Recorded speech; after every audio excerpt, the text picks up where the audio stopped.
নমস্কার, স্বাগত খবরের ডায়েরিতে। পড়ুয়াদের আকর্ষণীয় ধারায় পড়ানো এবং সুফল নিশ্চিত করায় বিশেষ নজির স্থাপন করেছে পিএমসি নবগ্রাম স্কুল। সীমিত সংখ্যায় আধুনিক প্রযুক্তি ব্যবহার দিয়ে শুরু সাফল্য দেখে আগামীতেও আরও ব্যাপক মাত্রায় প্রযুক্তি প্রয়োগের স্বপ্ন দেখাচ্ছে এই স্কুল। রাজধানী আগরতলার কাছে নরসিংগড়ের পিএমসি নবগ্রাম স্কুল কার্যকর শিক্ষাদানে ডিজিটাল রূপান্তর গ্রহণের জন্য রাজ্যের অন্যান্য স্কুলকে পথ দেখাচ্ছে। স্মার্ট ক্লাসের নিরিখে এবার সারা রাজ্যে প্রথম স্থানে শিরোপাও দখল করেছে এই নবগ্রাম স্কুল। চলতি বছরের শিক্ষক দিবসের রাজ্যভিত্তিক অনুষ্ঠানে স্কুলটিকে এই সেরা শিরোপা প্রদান করা হয়। প্রতিদিনই স্কুলে ষষ্ঠ শ্রেণী থেকে দ্বাদশ শ্রেণী পর্যন্ত চলছে ডিজিটাল বা স্মার্ট ক্লাস। কোনো শ্রেণীকক্ষে স্মার্ট বোর্ডে, আবার কোনো শ্রেণীকক্ষে ট্যাব হাতে ছাত্রছাত্রীরা শিক্ষা গ্রহণ করছে। কোনো কক্ষে চলছে প্রজ্ঞানের মাধ্যমে ক্লাস। স্মার্ট ক্লাসের পাশাপাশি স্বাস্থ্য সচেতনতায়ও স্কুলের ভূমিকা উল্লেখযোগ্য। সপ্তাহে প্রতি মঙ্গলবারে ক্লাসে ক্লাসে বিতরণ করা হয় আয়রন ট্যাবলেট।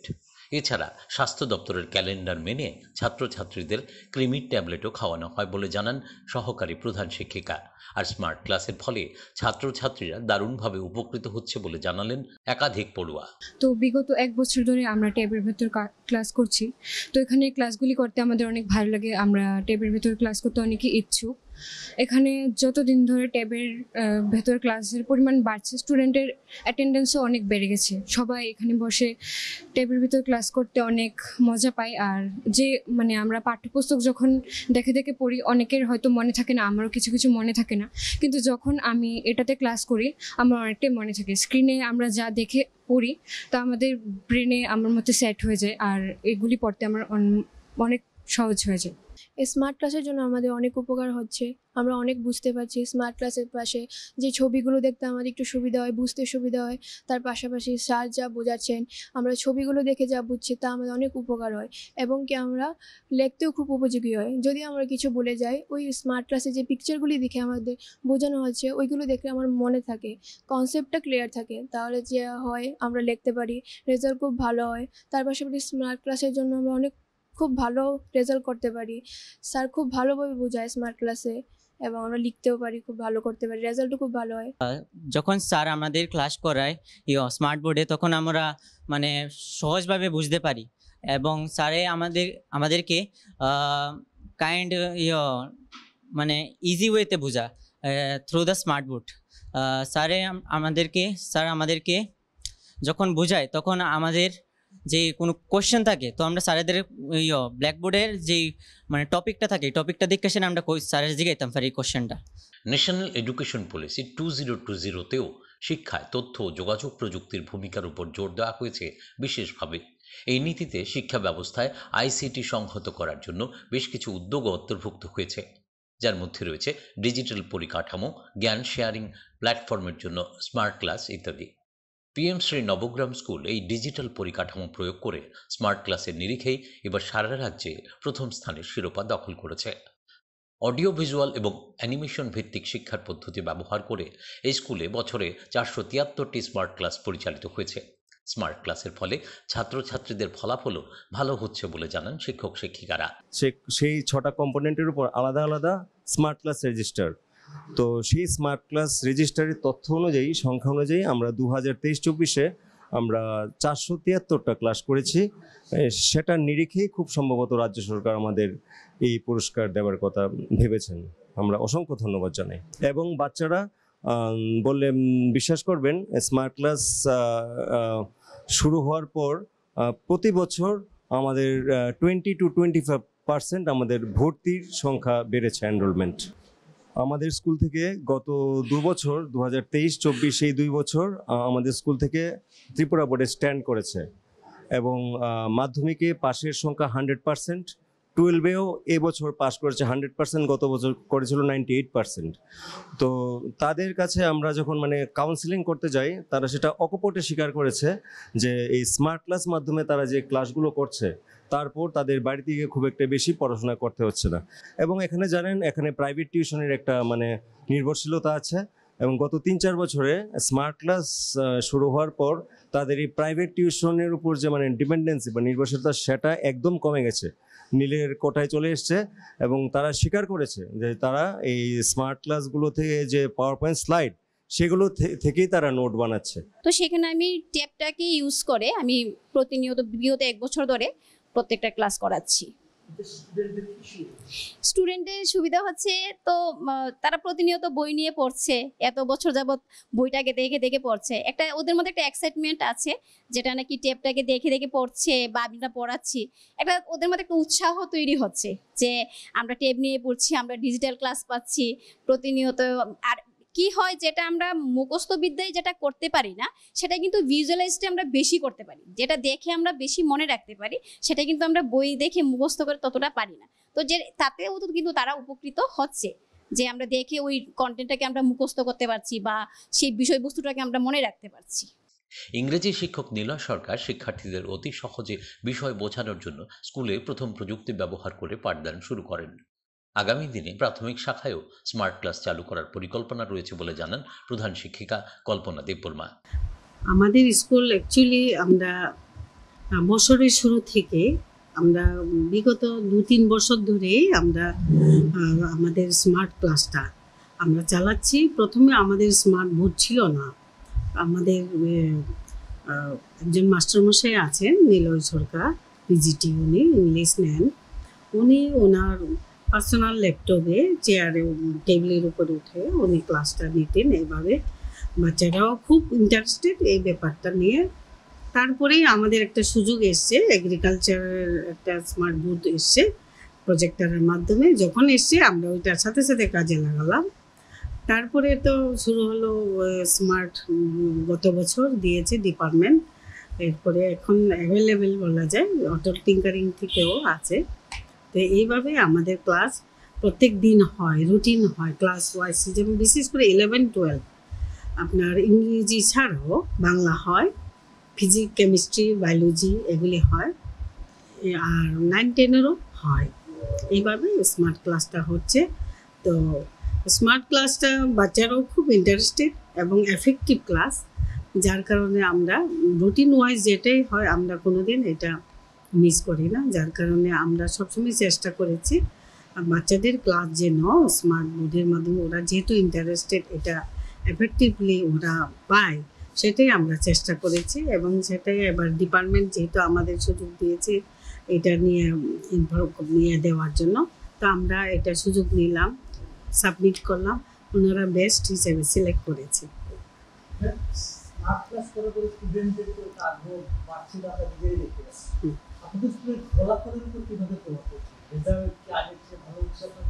অবভিয়াসলি রেজাল্ট খুব ভালো হচ্ছে, এফেক্টিভ ক্লাস হয়। ওরা অ্যাটেন্ডেন্সও ওদের অ্যাটেন্ডেন্স বেড়ে গেছে এবং ওরা খুব অ্যাটেন্টিভলি ক্লাস করছে। কাজে এখানে কোনো ডাউট নেই, ওরা ভালো ক্লাস করছে এবং রেজাল্টও ভালো করছে। ডিজিটাল দুনিয়ার প্রভাব সরাসরি এসে পড়েছে রাজধানী আগরতলার অনতিদূরে পিএম3 নবগ্রাম এইচএস স্কুলেও। এখানে নিয়মিত হচ্ছে স্মার্ট ক্লাস, আর তার সুবিধা নিচ্ছেন ছাত্রছাত্রীরা। দারুণভাবে উপকৃত হচ্ছেন এখানকার এই স্কুলের সর্বস্তরের ছাত্রছাত্রীরা। ষষ্ঠ শ্রেণী থেকে দ্বাদশ শ্রেণী পর্যন্ত এখানে এখন স্মার্ট ক্লাস হচ্ছে এবং তার ফলে এই স্মার্ট ক্লাসের দরুন ছাত্রছাত্রীদের ড্রপ আউটের সংখ্যা যেরকম কমেছে, তেমনি ওদের রেজাল্টও আগের চেয়ে অনেক ভালো হয়েছে। এই বছর এই স্কুল সারা ত্রিপুরার মধ্যে স্মার্ট ক্লাসের নিরিখে প্রথম স্থানের শিরোপাও অর্জন করেছে। আগামী দিনে স্কুল প্রথম শ্রেণী থেকেই এই স্মার্ট ক্লাসের শুরু করবে বলে স্কুলের শিক্ষক শিক্ষিকা এবং প্রধান শিক্ষিকাও আমাদের জানিয়েছেন। আমরা আশা করব শুধু পিএম3 নবগ্রাম স্কুল নয়, সারা ত্রিপুরার প্রত্যেকটা স্কুলেই আগামী দিনে ছড়িয়ে পড়বে এই স্মার্ট ক্লাস। রাজ্যসভার জন্য রাজ্যের একটি আসনে জয়ী হয়ে শপথ নিলেন রাজীব ভট্টাচার্য। রাজ্যবাসীর স্বপ্ন পূরণে তিনি বিভিন্ন প্রশ্ন তুলে ধরবেন সংসদের উচ্চকক্ষে। দলের পাশাপাশি রাজ্যের মানুষের মনের কথা, অভাব পূরণের দাবি সংসদে সরবে জানাবেন লোকসভায় ত্রিপুরার অন্য 2 প্রতিনিধির মতো।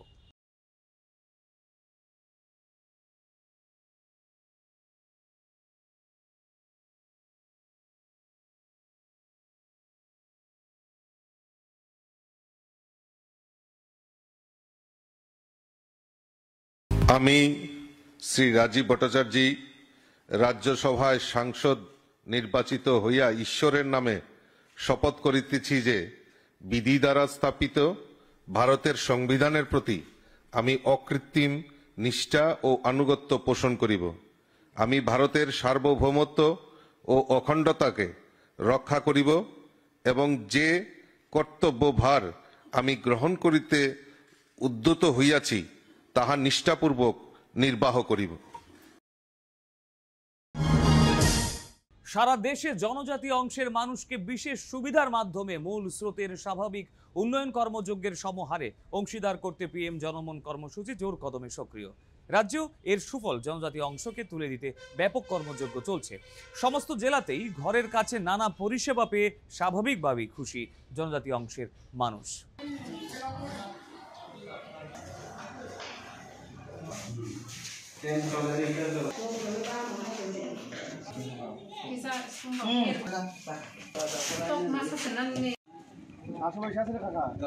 একটা রাত্রেবেলা আবার 1 মাস পরে আরেকটা খাওয়া।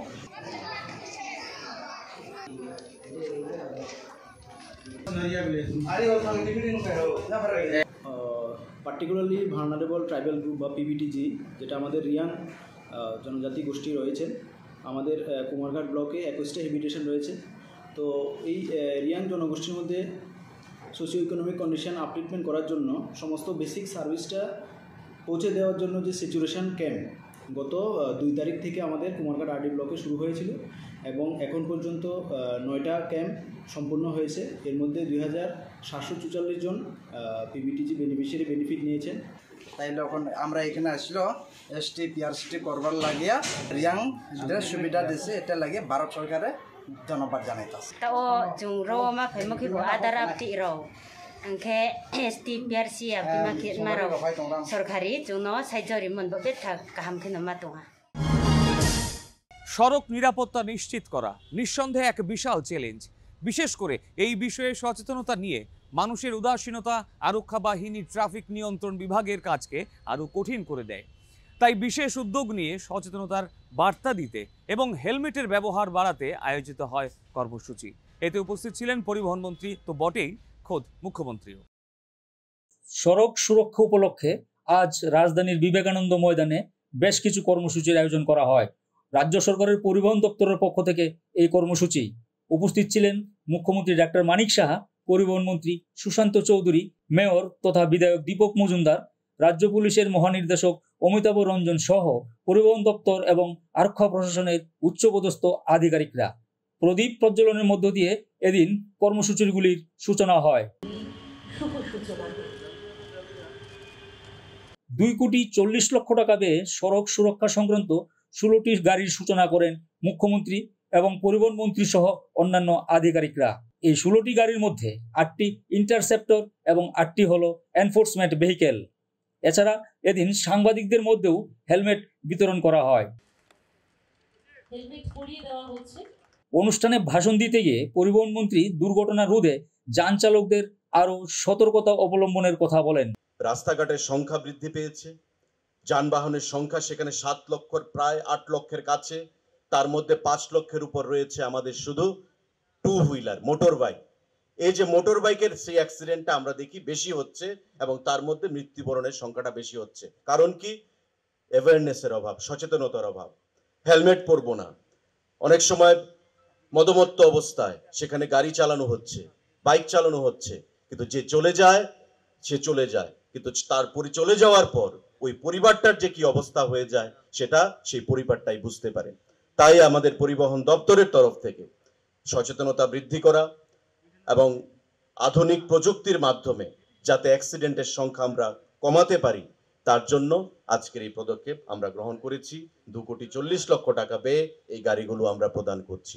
এদিনের অনুষ্ঠানে 1 মাসব্যাপী মহিলা ড্রাইভিং ট্রেনিং কর্মসূচির সূচনা হয়।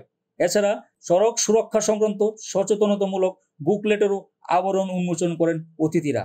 অনুষ্ঠানে ভাষণ দিয়ে মুখ্যমন্ত্রী বলেন, সড়ক দুর্ঘটনায় গোল্ডেন আওয়ারে যাতে কেউ পাশ কাটিয়ে না গিয়ে আহতদের সহায়তায় এগিয়ে আসে, সেই সাথে সিট বেল্ট বাঁধার জন্যও ট্রাফিক দপ্তরকে আরো কঠোর হওয়ার পরামর্শ দেন মুখ্যমন্ত্রী। এই যে মানবিকতা বোধ আমাদের মধ্যে, বিশেষ করে আজকের দিনে আমরা যে কারণে এখানে আমরা সবাই সমবেত হয়েছি সেটাকে সামনে রেখে এটাকেও একটা ড্রাইভ দেওয়া উচিত যে কোথাও কোনো অ্যাক্সিডেন্ট হলে আমরা সবাই ঝাঁপিয়ে পড়ব। আমি দেখেছি ওই যখনই ঘটনাটা হয়, যে ব্যক্তিকে আমরা কোনো সময় দিন মূল্যায়নও করি না, ওই ব্যক্তি কিন্তু চলে আসে ওকে বাঁচানোর জন্য। এরকম বহু ঘটনা আমরা দেখি।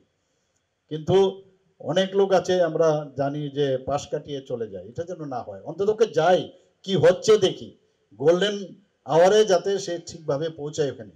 গুড সামারিটিয়ান অ্যাওয়ার্ড দেওয়া হয়েছে, সেখানে 5,000 টাকা দেওয়া হয় যিনি নিয়ে যাবেন, যাকে যে ব্যক্তি ওই অ্যাক্সিডেন্টে যিনি আহত হয়েছেন তাকে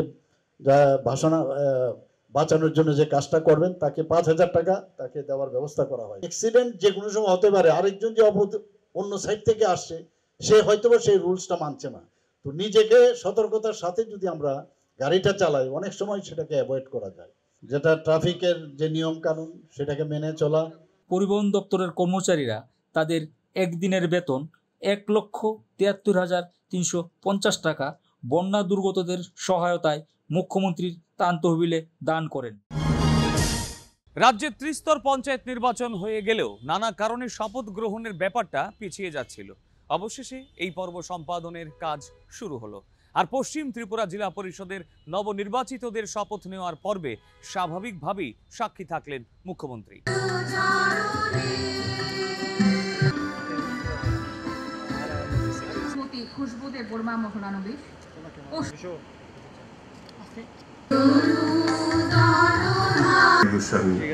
পশ্চিম ত্রিপুরা জেলা পরিষদের একজন পশ্চিম ত্রিপুরা জেলা পরিষদের সহকারী সভাধিপতি, পঞ্চায়েত দপ্তরের মাননীয় অধিকর্তা,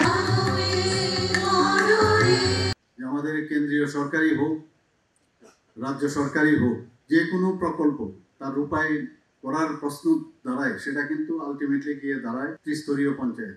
এবং পঞ্চায়েত হচ্ছে আমাদের মূল ভিত।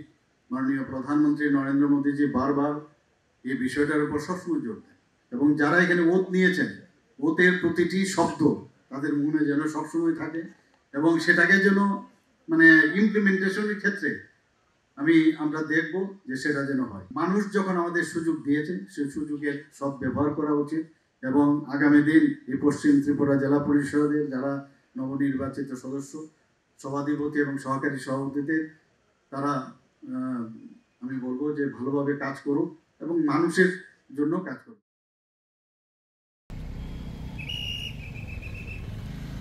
শ্রীমতী নিবেদিতা ভৌমিক,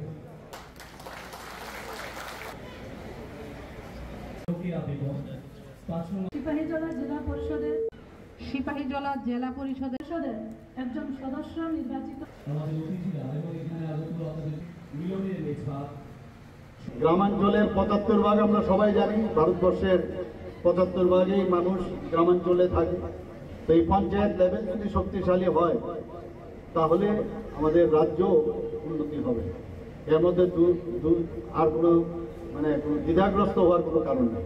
পঞ্চায়েত, ভিলেজ কমিটি, সমিতি এবং আমাদের জেলা পরিষদ, এগুলো খুব প্রয়োজন মানুষের সাথে গভীর সম্পর্ক রাখা। আমি দেখলাম এখানে আপনারা সবাই শপথ পাঠ করছেন যে সব সময় প্রতিটা শব্দ মনে রাখবেন এবং এই দেশের জন্য, এই রাজ্যের জন্য কি করবেন, সত্যনিষ্ঠার মাধ্যমে সেটা সম্পাদন করা, সেটা সবচেয়ে ইম্পর্টেন্ট।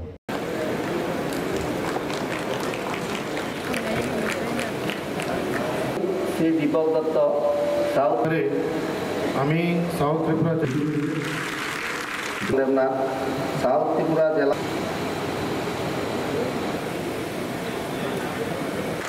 সম্মাননা জানাচ্ছেন অনুষ্ঠানের সম্মানিত অতিথি।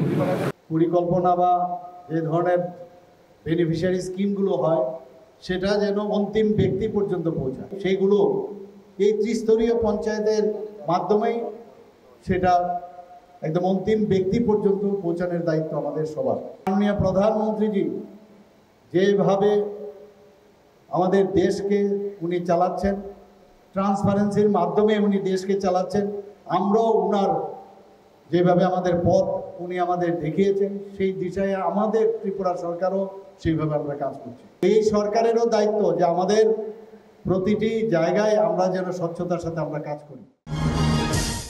হাতের মুঠোয় সমাজ কল্যাণ ও সমাজ শিক্ষা দপ্তরের বিভিন্ন পরিষেবা সহজলভ্য করতে নানা উদ্যোগ নেওয়া হচ্ছে। এর মধ্যে অঙ্গনওয়াড়ি পরিদর্শন ও নজরদারি ব্যবস্থাকে হাতের মুঠোয় রাখার নতুন ব্যবস্থা AIMS অ্যাপ। এই সপ্তাহেই চালু হয়ে গেল মোবাইলে ব্যবহারযোগ্য এই অ্যাপটি। রাজ্যের সমাজ কল্যাণ এবং সমাজ শিক্ষা দপ্তরের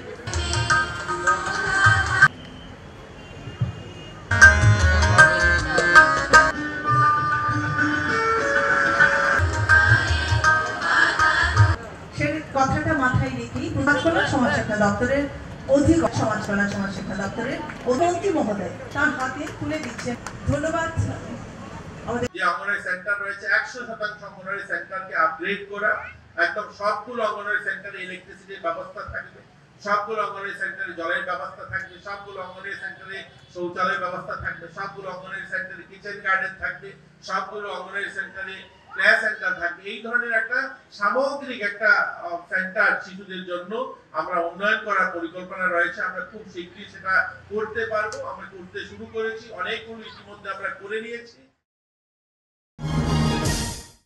সোনামুড়ায় চন্দনমুড়ায় কৃষ্ণকুমার দ্বাদশের DNA ক্লাবের পড়ুয়ারা তৈরি করছে নিত্য ব্যবহারের নানা জরুরি সামগ্রী। ৩৬ জন পড়ুয়াদের এই কাজ নিঃসন্দেহে পথ দেখাবে রাজ্যের অন্য স্কুল পড়ুয়াদেরও।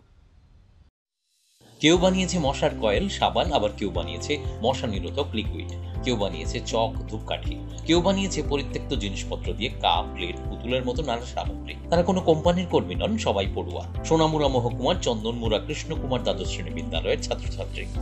ত্রিপুরা বায়োটেকনোলজি কাউন্সিলের আওতায় স্কুলের DNA ক্লাবের মাধ্যমে ছাত্রছাত্রীরা এই সমস্ত সামগ্রী তৈরি করেছে। ছাত্রছাত্রীদের এই দৃষ্টান্তমূলক আবিষ্কার দেখে অভিভূত বায়োটেকনোলজি কাউন্সিলর।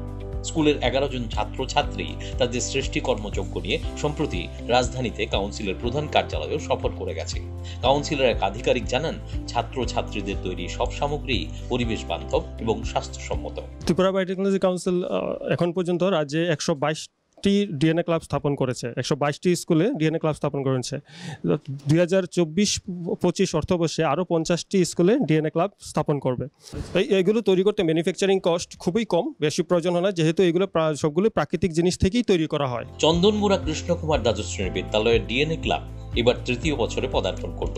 এর আগের বছরগুলিতেও স্কুলের ছাত্রছাত্রীরা নানা অভিনব কাজ করে দেখিয়েছে বলে জানান শিক্ষক প্রসেনজিৎ কর।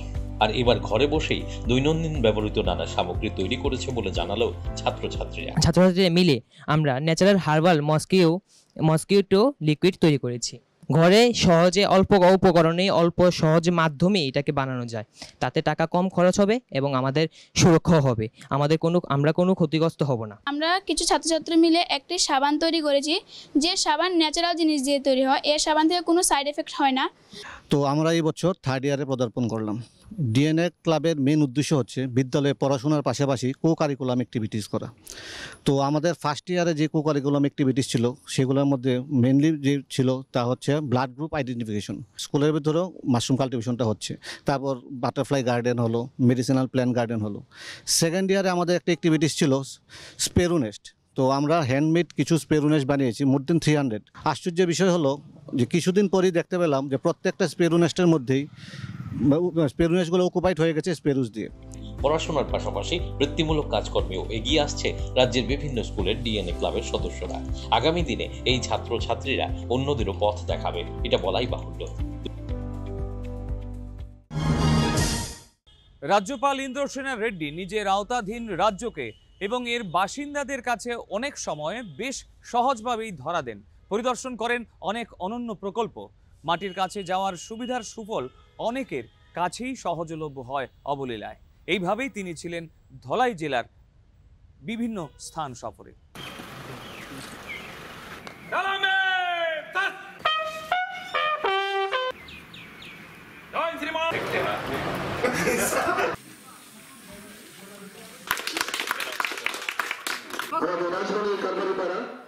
Secretary, Tourism and Governor House.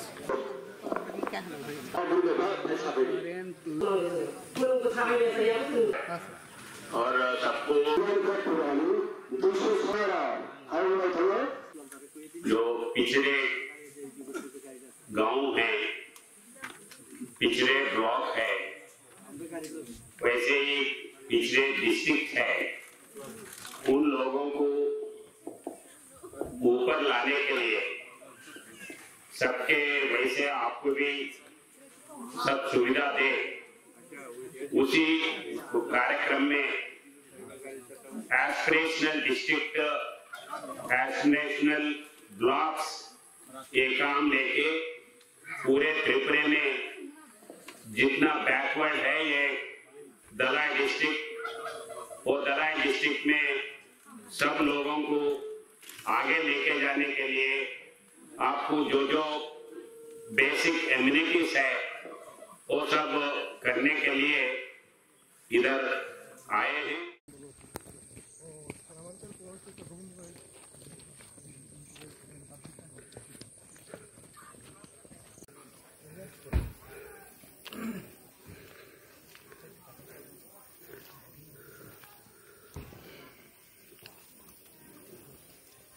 Telephone के प्रॉब्लम है, कुछ जगह कनेक्टिविटी पूरा नहीं आ रहा है, उसके बारे में भी नया टावर्स लगा रहे हैं। वो नया टावर्स लगा के वो टेलीफोन का भी इंतजाम करेंगे। और आपके गांव के सेल्फ हेल्प ग्रुप्स हैं, सेल्फ हेल्प ग्रुप के साथ जो कार्रवाई करना है, कुछ बिजनेस कराना है, वो भी तैयार है। वैसे ही गांव में आपका के बारे में आप হাতে আর সময় নেই, শেষ করলাম খবরের ডায়েরি। দেখা হবে ফের আগামী সপ্তাহে। সবাই ভালো থাকবেন, সুস্থ থাকবেন। ধন্যবাদ।